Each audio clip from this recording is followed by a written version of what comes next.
Hello বন্ধুরা, কেমন আছো তোমরা? আশা করছি তোমরা খুব ভালো আছো। মনা রান্নাঘরে তোমাদেরকে অনেক অনেক ওয়েলকাম। আমি মনা। তো চলো ভিডিওটা শুরু করছি। আজকে দেখো কি বানাচ্ছি। বলো বলো কি বানাচ্ছি। এখানে দেখো আমি ছোট একটা কাঁচের বাটি দিয়ে মাপ করে নিয়েছি। এখানে আমি দু বাটি গোবিন্দভোগ চাল নিয়ে নিয়েছি। তারপর হচ্ছে কি দেখো জল দিয়ে ভালো করে কচলে কচলে চালটাকে ধুয়ে নেব যতক্ষণ না পর্যন্ত পরিষ্কার জল বেরোয়। তো দেখো আমি 2-3 বার ধুয়ে নিয়েছি, তো তোমাদেরকে এতটা দেখালাম না। এখন দেখো আর একটু পরিষ্কার জল দিয়ে চালটাকে ভিজিয়ে রাখছি। তারপর দেখো এই পাশে হচ্ছে গিয়ে আরেকটা ওই বাটিটাই নিয়ে নিলাম। এবার হচ্ছে গিয়ে ডাল নেব। তো দেখো আমি মুগ ডাল ইউজ করছি। এখানে আমি 2 বাটির থেকে একটু কম ডাল নেব। যেহেতু 2 বাটি চাউল নিয়েছি, তাই আমি 2 বাটি থেকে একটু কম ডাল নেব। তো দেখো নিয়ে নিলাম। নিয়ে হচ্ছে গিয়ে ডালটাকে কি করব জানো তো? কড়াইতে একটু নেড়ে চেড়ে হালকা ফ্রাই করে নেব। পুরো লাল করব না, জাস্ট হালকা হালকা একটু একটু যখন গন্ধ বেরোবে, তোমরা দেখবে যখন তোমরা ডালটাকে ভাজা শুরু করবে, দেখবে খুব সুন্দর একটা হালকা হালকা গন্ধ বেরোতে থাকে। তো তোমরা তখনই বুঝতে পারবে যে ডালটা ভাজা হয়ে গেছে। খুব একটা ব্রাউন করে ভাজার দরকার নেই। দেখো এরকমই নেড়ে নেড়ে খুব কম আঁচে করতে হবে। পুরো যদি হাই করে দাও তাহলে পুড়ে যাবে। দেখো আমি হালকা ফুলকা ভেজে নিয়েছি। ভেজে নিয়ে একটা গামলাতে নিয়ে নিয়েছি। আর যেহেতু বহুত গরম, দেখো ধোঁয়া বেরোচ্ছে, তো আমি জল দিয়ে আমি একটা ঝাঁঝরি দিয়ে আমি নেড়ে নিচ্ছি। তো এভাবে আমি 1-2 বার ধুয়ে নিলে তারপর আমি হাত দিয়ে ধুয়ে ভালো করে পরিষ্কার করে ডালটাকেও জল দিয়ে দেখো ডাল আর চাল একসাথে ভিজিয়ে রেখে দিয়েছি। তারপর হচ্ছে গিয়ে বাকি কাজগুলো করব। তো দেখো এখানে নিয়ে নিয়েছি বিনস, তারপর হচ্ছে গিয়ে বরবটি, মিষ্টি কুমড়ো, আলু, টমেটো। তো একটা একটা করে সব কেটে নিচ্ছি। প্রথমে বরবটিটাকে কেটে নেব। একটু সময় নিয়ে কাটতে হবে সুন্দর করে। তারপরে বিনসটাকে কেটে নেব। এরকম করে একটা একটা করে সব সবজিগুলোকে কেটে নেব। তারপরে আলুটাকেও ডুমো ডুমো করে কেটে নেব। সব সবজিগুলো খুব সুন্দর করে এরকম করে কাটতে হবে যে একদম একটা বড় একটা ছোট সেরকম না। একটু সুন্দর করে ভালো ভালো করে কাটতে হবে আর কি। তারপর দেখো বন্ধুরা একটা কড়াই বসিয়ে দিয়েছি। আর এখানে দেখো কি কি সবজি নিয়েছি। এখানে পেঁপে নিয়েছি, মূলো নিয়েছি। তোমাদেরকে আগে সবটা দেখাইনি, তো এখন কাটার পরে দেখিয়ে দিলাম। তারপরে কড়াইতে একটু তেল দিয়ে আমি হচ্ছে যে সবজিগুলো একটু সময় লাগে সেই সবজিগুলো আগে দিয়ে দিলাম। যেরকম পেঁপে, আলু, মিষ্টি কুমড়ো। আর একটু নুন দিয়ে দিচ্ছি। দিয়ে ভালো করে নেড়ে চেড়ে দেখো ভাজা করে নিচ্ছি। তো এটা একটু ভাজতে সময় লাগবে, যেহেতু এই সবজিগুলো একটু সময় লাগে। তো ভেজে উঠিয়ে রাখলাম। তারপর হচ্ছে গিয়ে দেখো আবার দিয়ে দিলাম তেল। তেলের মধ্যে দিয়ে দিলাম 1 চামচ ঘি। তো ঘিটা দিলে খুব সুন্দর ফ্লেভার আসে, তোমরাও চেষ্টা করবে দেওয়ার জন্য। তারপর দেখো ফোড়নে দিয়ে দিলাম দারচিনি, লং, তারপর হচ্ছে গিয়ে এলাচ, এগুলোই দিয়ে দিলাম। আর হ্যাঁ, আরেকটা জিনিস দেবো, সেটা হচ্ছে গিয়ে 5 ফোড়ন আর শুকনো লঙ্কা। তো শুকনো লঙ্কাটা দিয়ে দিলাম। দিয়ে দেখো একটু বেশি পরিমাণে 5 ফোড়নটা দিয়ে দিচ্ছি। দিয়ে দেখো খুব সুন্দর করে নেড়ে চেড়ে নেব। যে একটু একটু হালকা ব্রাউন হবে তখন হচ্ছে গিয়ে থেতো করা আদা আর কাঁচা লঙ্কা দিয়ে দিচ্ছি। তাহলে ঝালের পরিমাণটা ভালো হবে। আর যেহেতু মশলাটা পুড়ে না যায় তার জন্য একটু জল দিলাম। এদিকে দিয়ে দিলাম হচ্ছে জিরে গুঁড়ো, হলুদ গুঁড়ো আর হচ্ছে গিয়ে ধনে গুঁড়ো। দিয়ে একটু জল দিয়ে আবার কষিয়ে নিলাম।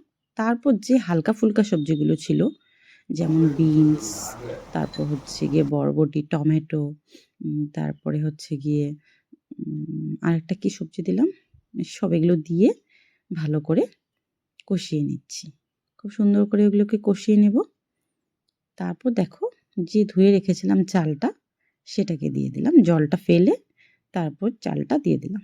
এরকম করলে কি হয় বন্ধুরা, চালটা একটু সফট হয়ে যায়। আর রান্নাটা যে বানাবো, আমরা যে জিনিসটা বানাবো সেটা অনেকটাই সুন্দর হয়। তারপর দেখো চালটাকে একটু ভাজা করে ভিজিয়ে রাখা ডালটাও দিয়ে দিলাম। দিয়ে হচ্ছে কি খুব সুন্দর করে এগুলোকে মিশিয়ে নেব। মিশিয়ে একদম, আর যেহেতু কড়াইটা দেখো নড়ছিল, তো আমি একটু চাপা দিয়ে ধরে নিলাম। দিয়ে হচ্ছে গিয়ে খুব ভালো করে মিশিয়ে নেব। দেখতে পাচ্ছ কালারটা দারুণ লাগছে, দারুণ। তো এই পাশে দেখো জল গরম বসিয়ে দিয়েছি, আর হচ্ছে গিয়ে রান্নার একটা ধোঁয়া বেরোয় না, তার জন্য ক্যামেরাটা ঘোলা হয়ে গিয়েছিলো। তারপর দেখো জলটা গরম হয়ে গেছে, আমি কড়াই থেকে এই চাল ডাল সবজিগুলো ট্রান্সফার করে নিলাম এই সসপ্যানটাতে, কেন কি কড়াইটা একটু ছোট হচ্ছিল। তারপর দেখো যে ফুটে উঠেছে, ওই যে আগে ভেজে রেখেছিলাম কুমড়ো, আলু, পেঁপে এগুলো দিয়ে দিলাম। দিয়ে দেখো এগুলোর সাথে ভালো করে মিশিয়ে নেব। আর এই সময় না চুলোর আঁচটাকে সিমে করে রাখবে বা একটু কমিয়ে রাখবে। তারপর দেখো পরিমাণ মতো নুন দিয়ে দিচ্ছি, আর হচ্ছে আরেকটা জিনিস দেবো, দেখো বলো তো কী দেবো? পরিমাণ মতো চিনি। হ্যাঁ বন্ধুরা, এই রান্নাটা চিনি না দিলে হবে না। তো তোমরা বুঝে শুনে যে বেশি মিষ্টি খেতে ভালোবাসো একটু বেশি দেবে, যে কম খেতে ভালোবাসো কম দেবে। যেহেতু দেখো টমেটো দিয়েছি, ঝাল দিয়েছি, তো একটু চিনি না দিলে ভালো লাগবে না। তারপর দেখো খুব সুন্দর করে মিশিয়ে নিচ্ছি।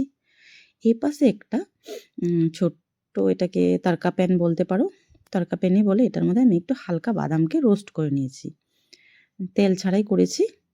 করে দেখো এটাও দিয়ে দিলাম, এটাকেও মিশিয়ে দেবো, আর সাথে 2-3টে কাঁচা লঙ্কা দিয়ে দেবো, কাঁচা লঙ্কা চেরা, মানে যার একটু ঝালটা কম হবে সেটা মিশিয়ে খেয়ে নিতে পারবে।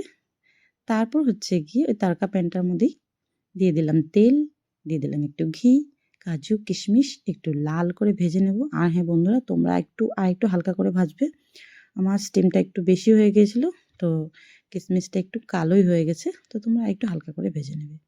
ভেজে দেখো আমি এখানে দিয়ে দিলাম, আর কি ভালো লাগছে না দেখতে, খুব দারুণ লাগছে।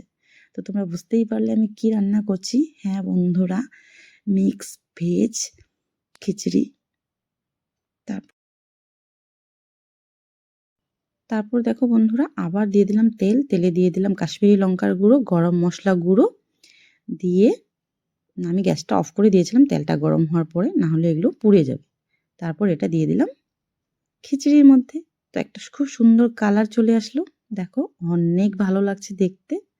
আর এপাশে একটা কড়াই গরম বসিয়ে দিলাম, তেল গরম করে এখানে এটার সাথে পাঁপড় ভেজে নিলাম। যেহেতু আমি এটা সবজি দিয়ে রান্না করেছি খিচুড়িটা, তো আলাদা করে আমি আর লাবড়া রান্না করিনি বা কোনো সবজি রান্না করিনি, তার মধ্যে বাদামও দিয়েছি, তার জন্য আমি এটার জন্য পাঁপড় ভেজে নিয়েছি। তো দেখো পাঁপড় ভাজা হয়ে গেছে, আর গরম গরম খিচুড়ি।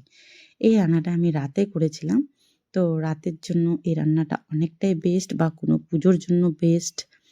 তো তোমরা চাইলে খুব সহজে এটা বানিয়ে নিতে পারো। তো বন্ধুরা, তোমাদের কাছে আমার এই রেসিপিটা কেমন লাগলো? যদি তোমাদের কাছে আমার এই রেসিপিটা ভালো লেগে থাকে তাহলে একটা লাইক করবে, আর তোমাদের বন্ধুদের সাথে প্রচুর প্রচুর শেয়ার করে দেবে। আর আমার চ্যানেলে নতুন হয়ে থাকলে প্লিজ চ্যানেলটাকে সাবস্ক্রাইব করার অনুরোধ রইল। আর হ্যাঁ, ভিডিওটা কেমন লাগলো একটা কমেন্ট করতে ভুলো না কিন্তু। আর তোমরা ভিডিওটা কোথা থেকে দেখছো সেটাও অবশ্য কমেন্ট করো। আমি আস্তে আস্তে তোমাদের নামগুলো নেওয়ার চেষ্টা করব, তার জন্য প্লিজ কমেন্ট করো। তো চলো আজকের জন্য টাটা, বাই বাই, ভালো থেকো তোমরা, সুস্থ থেকো।